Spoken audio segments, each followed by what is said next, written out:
You are listening to the Estheticians or More podcast with Brittany Hageman, episode number 217. Okay, happy Monday. Welcome back. I know this is a little late in the day podcast for me, but I'm finally feeling a little bit better. I'm not feeling 100% at all. I will be editing out a lot of coughs in this episode. I have been laying down for the last 4 days as much as I possibly can, and I am today as well, and this whole week off. My daughter doesn't have school, and I'll be resting a lot to get better, but I really wanted to record today's podcast because I know a lot of you probably have Black Friday sale plans, and I don't want to freak you out. I don't want to send you into a tailspin and rethink everything in your business, but I do really want to talk about some successful things when it comes to Black Friday and what the purpose is versus some misconceptions and ideas that, while are very kind ideas, are hurting you from a profitability standpoint. Okay, so what is Black Friday? Black Friday originally was called Black Friday because back before the big sales and everything, people were off on Friday after Thanksgiving, and so they would all go to the malls and start the Christmas shopping. So all the stores were in the black that day. Now, if you've never worked retail, you may not realize this, but a lot of days the stores run negative. They're in the red, which is insane to think about, but it's true. I saw that when I worked at Pottery Barn. I saw that when I worked at Target. I saw that when I worked at other smaller retail stores like in town ones, where the expenses of running the store for that day, payroll, electricity, air conditioning, cost more than the sales coming in. So they were in the red. So Black Friday meant, because people came and bought so much, that you for sure were going to be in the black that day, meaning you were going to be making money that day. So with that is the motivation behind your sales. My daughter is home and she's singing in the other room. You may hear it. You're welcome. Or I'm sorry, I don't know which. So the motivation is you want to be making money.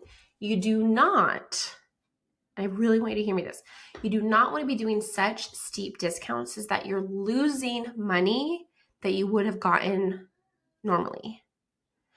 So like, for example, Target always has these like doorbuster things. And usually like the big thing that people come for is like this TV. It's like a massive, flat screen TV that, is normally, I don't know, $4,000. I'm putting that in quotes. And now it's $700 or something crazy. So they're like, oh my God, the savings is incredible.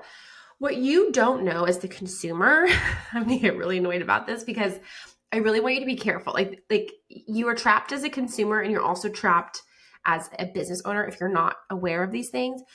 What I didn't know, and you may not know, is that TV, that Target, Walmart, that big old deal, those deals that they have that are like absolutely insane, that TV probably cost them $15, and I'm not exaggerating. That TV is not a TV they'd carry normally in the year. It is just for Black Friday. They get like 15 of them or 100. I don't even remember how many we would get, 50, whatever. And once they were gone, they were gone. And they were such poor quality TVs. I tell you, listener, I used to work at the returns desk. I used to be in charge of the returns desk. And the amount of returns we would get of that TV were insane because they were garbage. It was a garbage TV. People just thought they were getting such a great deal because it was a big TV, right? And it was quoted at a certain price, and they got it for like more than half off. So they would want to exchange it for the same one. And we're like, we don't carry that TV. Like, you can return it, you can get your money back, but there's nothing you're going to get with that price because it's a door, quote unquote, doorbuster. It gets you in the store. So you're like, I'm going to buy this TV, which we're making a lot of money on when we sell it to you. And then we're going to see all these other things for sale. And I'm also putting that in quotes because you'll like, oh, well, this is a really great deal. This is half off. Again, the retailers that are offering those steep discounts are making way more money on that sale than you think they are. So let's say if they're like, let's say a clothes or like a t-shirt is half off. Let's say it's normally $25 and they're selling it for $10. they buy that shirt for like $1. So they're still making so much money on each sale. They aren't buying that shirt for $9 and selling it for $10. They are not doing that as a doorbuster deal, as a Black Friday deal. That is not what retailers do. There are other things in the store that they pay pretty close to what they sell it for. And you notice those things rarely go on sale. Okay, or if they go on sale, it's usually the manufacturer. It's a whole different thing. So when you try to compete with those kind of sales in your small business, you are shooting yourself in the foot. You are taking money from yourself. Now, don't get me wrong. You can do sales, and I plan on doing a little sale with my skincare business, but my margins are much higher than someone who's buying wholesale from somebody else. I'm making so much more money on each sale that I do than if I bought that product from somebody else that had bottled it and everything for me, right? Again, if you compare, if you're like, well, Brittany's doing this sale, well, unless you have your own skincare line, do not compare what you like. Don't do that. Like, don't compare the same with Glymed or whatever line that you're carrying. It's not the same because our markups are different. Now, there are two things that I see consistently that I see estheticians do, whether they're my clients or they're people that I just see because I followed estheticians. There are different business models for a solo esthetician and a spa. So spas can do things and they have a higher profit margin than a solo esthetician. Okay. So again, things that work in spas don't always work for a solo esthetician. So I'm speaking to the solo estheticians here. And the thing that I consistently see that works very, very well in spas that can not work so good with a solo esthetician is gift card sales. I hope this is not crushing your heart. The reason is you are one person. If you are not working, you are not making money versus a spa. You could be the spa owner working and you could have 2-3 other estheticians working. So you're making money, they're making money for you, and other person's making money for you. So if you discount what they do, you're still making more money than you would have not, right? So if you discount your time as a solo esthetician, when someone was already going to come in, like I never discounted current clients' services. Maybe I would like a short discount for a short period of time to get new people in, but never current client services because they were going to come in already. And so now I have a limited amount of time that I can work, and now I've made less in that time. Does that make sense? So again, if you have multiple people, that technically counts as you working multiple ways, right? And so you're making money in a different way. And so if you have a discount, if you do a gift card discount, you aren't losing that much money as if you're doing it by yourself. So I do not recommend that. And what I hear from estheticians, and I so love this the sentiment and the intention, is, oh, well, I really want to thank my clients, and so I want to give them this discount.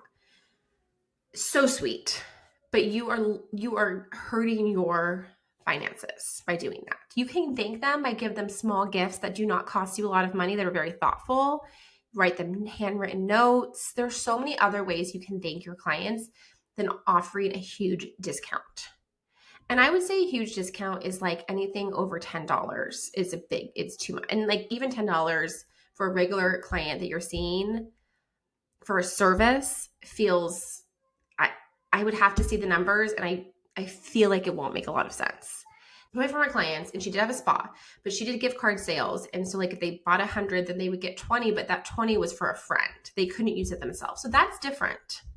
And that works. But you see, you're not discounting your original client. That is to get more clients, right? I have other people that have done gift card sales, but then that extra, you spend $100, you get 20, and that 20 goes towards product. Now you want to make sure you don't have any products that are less than $40 because you don't want to lose money. You're not making money on that sale, but you're not losing money on that sale. And if they love that product, they'll buy that product again and again, and you're not losing your time. because your time is one of your most valuable resources as an esthetician business owner. So discounting your time has to be very strategic, and it has to be to bring people in. If you have clients have fallen off, that also works. Like if they were coming consistently for months, you haven't seen them for 6 months, that's valid to me, because then if they come back again, kind of get them back in the door. But people who come for their every 2-week acne appointment, or their every month Brazilian, or their every month facial, or whatever, lashes, whatever have you, and you discount that for them. I don't know if you can hear her singing. So sweet. It is very kind, but it is not profitable, and you're losing money. You're not getting more money from that sale. You're Red Friday now. You're not Black Friday anymore. You're Red Friday.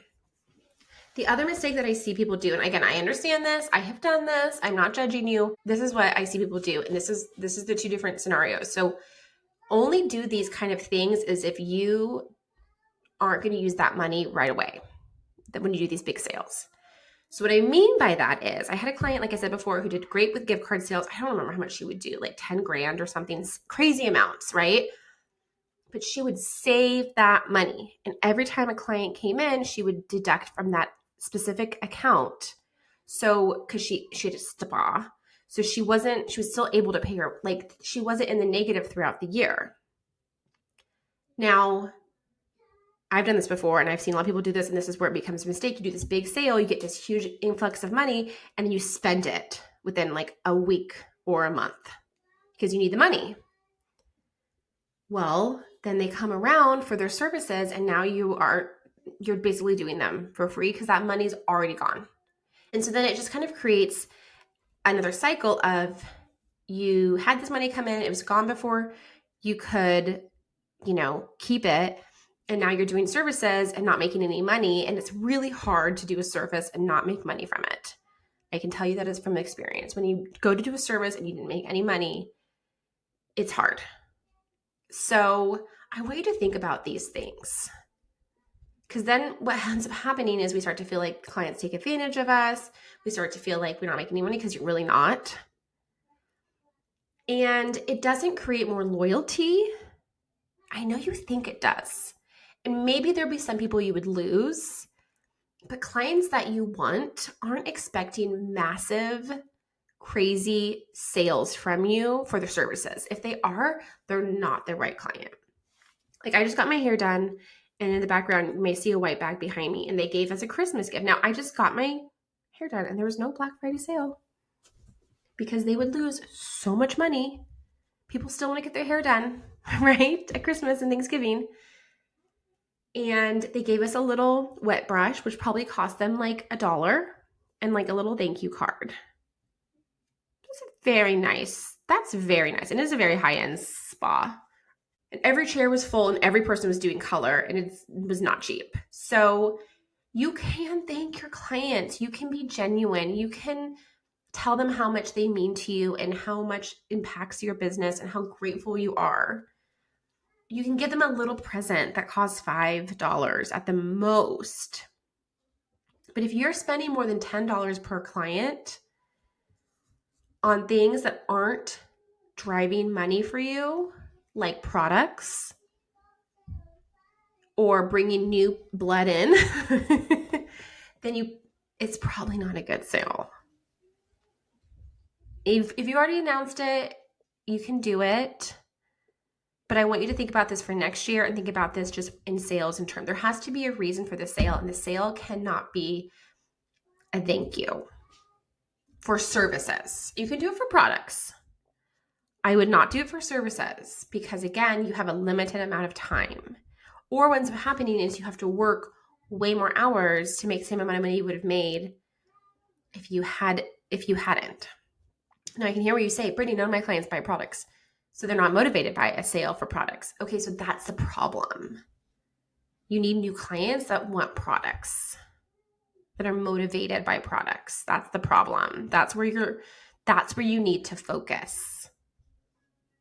Because facial esthetician businesses, facial skincare, You have to sell products to make money, or you are literally working for every single penny and you will burn out so fast. And if you are in a heavily service business, like you're doing waxing, hair removal, whatever, lashes, where there isn't a lot of retail, you really can't discount those services. You really cannot.